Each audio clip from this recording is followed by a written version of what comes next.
If you've considered buying a new car in 2023, I bet you've thought to yourself, is now the right time for an EV? And probably pushed aside hybrid as a stopgap solution. Well, I'm here to tell you that you're probably right. Tung, stop! I'm you, but from the future.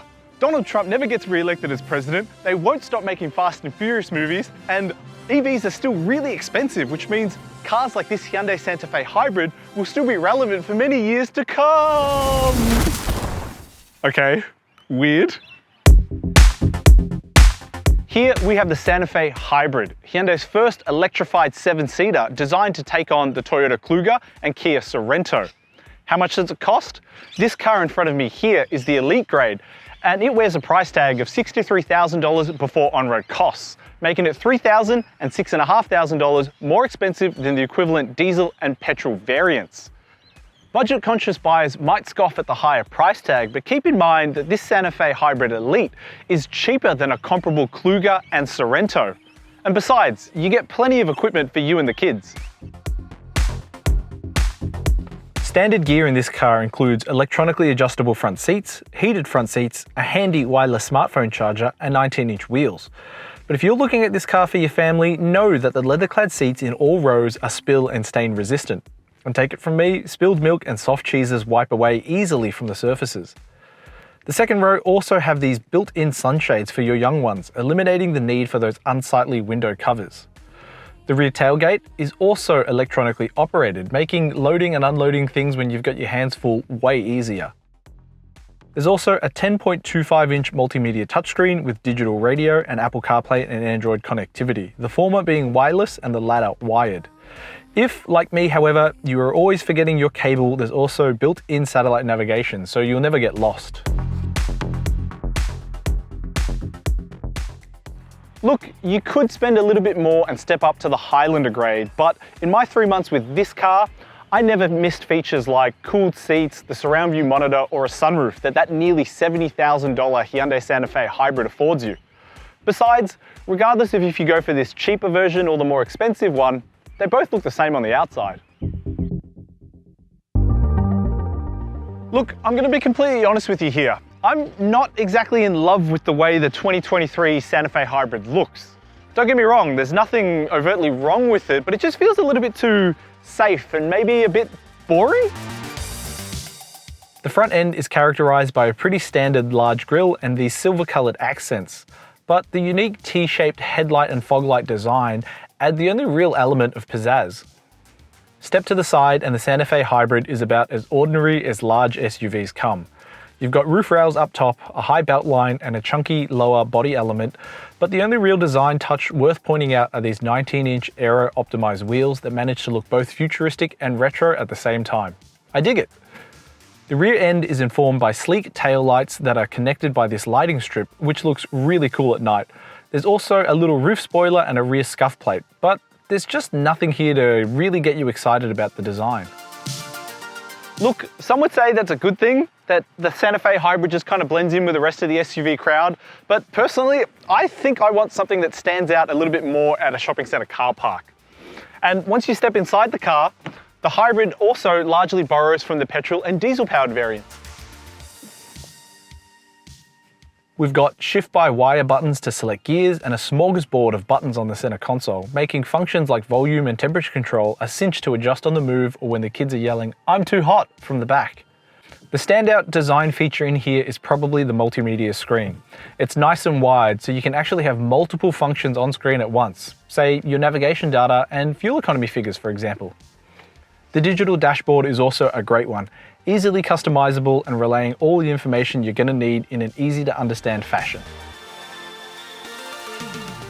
But if you're considering a car like this, it's probably because you need it to be spacious and able to handle what the family has to throw at it. And after 3 months in this car with my family, I can safely say the Hyundai Santa Fe is a capable family hauler. From the driver's seat, you have a place for everything. Phone goes into the vertically orientated wireless smartphone charger, wallet and keys go into the shelf under the shifter. That leaves room for every new parent's best friend, coffee, to slot into the cup holders, while the generous door pockets will take a large water bottle and then some.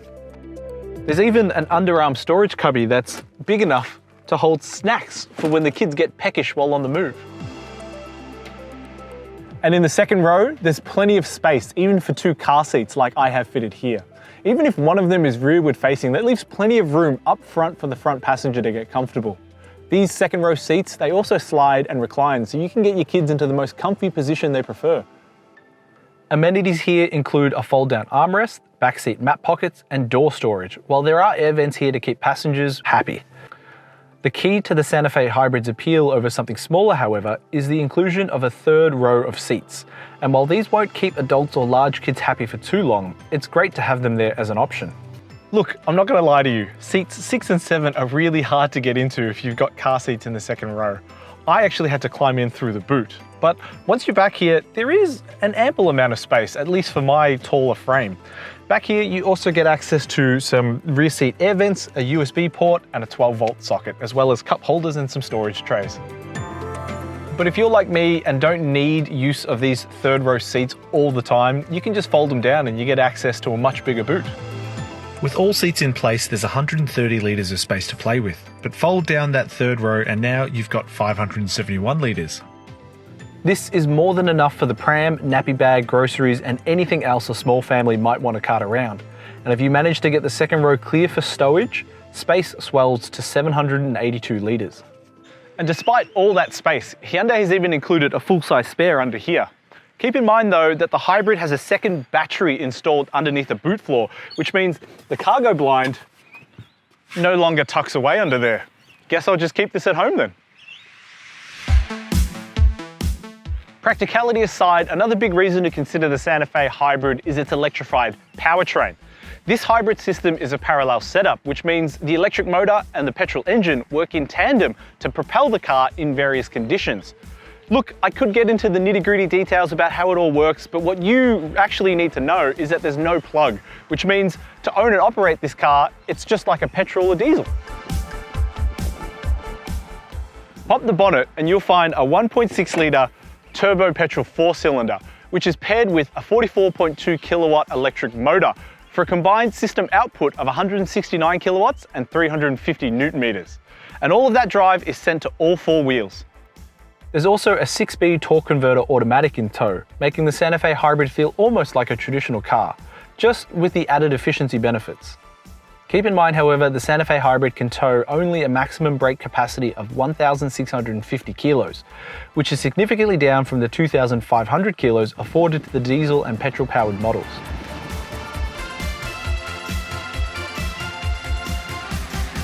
Luckily, trips to the server are few and very far between in this car, as the official fuel consumption figures are 6 litres per 100 kilometres, which is excellent for a car of this class.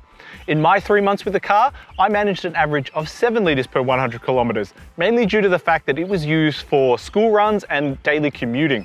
And in some weeks, we even saw that figure drop as low as 6.5 litres per 100 kilometres. The best part though is that because this isn't a plug-in hybrid, there's no learning curve or user error to unlock these fuel-saving benefits. The hybrid system is always working when the car is. And let me tell you, with how much I have to juggle with a toddler and a newborn in the house, I'd probably forget to plug the car in on a daily basis. So this hybrid system is something I really appreciate.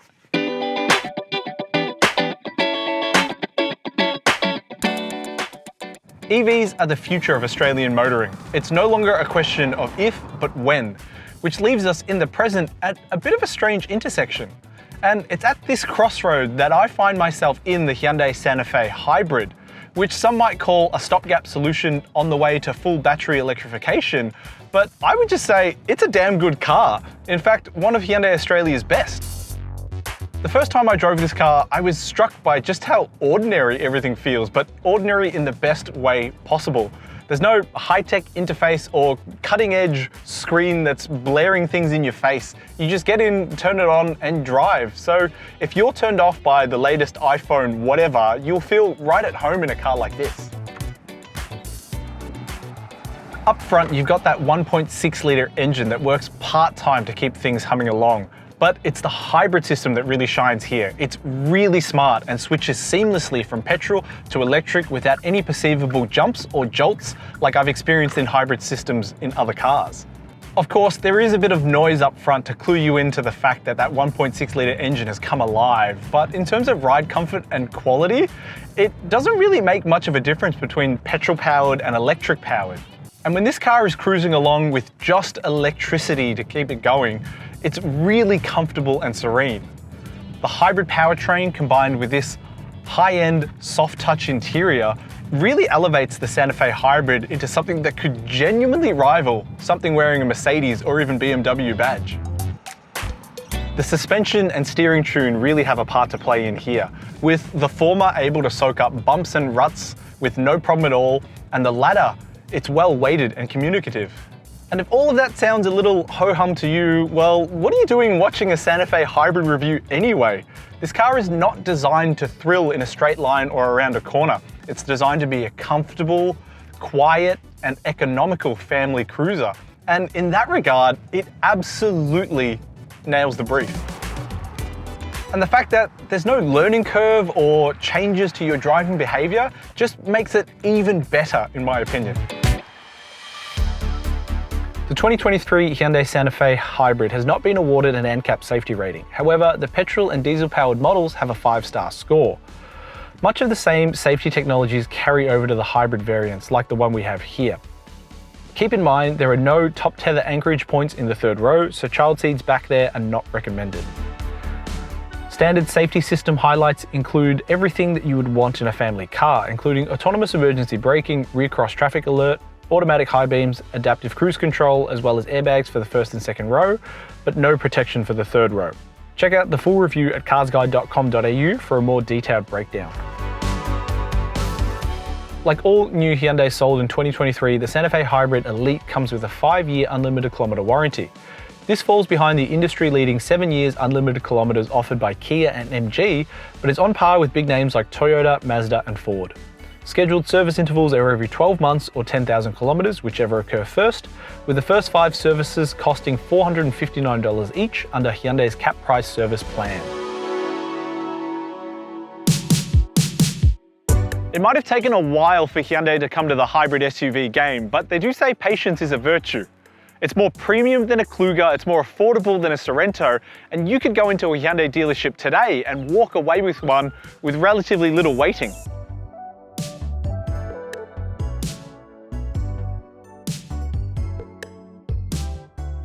If you're after a safe, practical, and relatively affordable family SUV, you should, and I don't say this too often, buy a Hyundai Santa Fe Hybrid.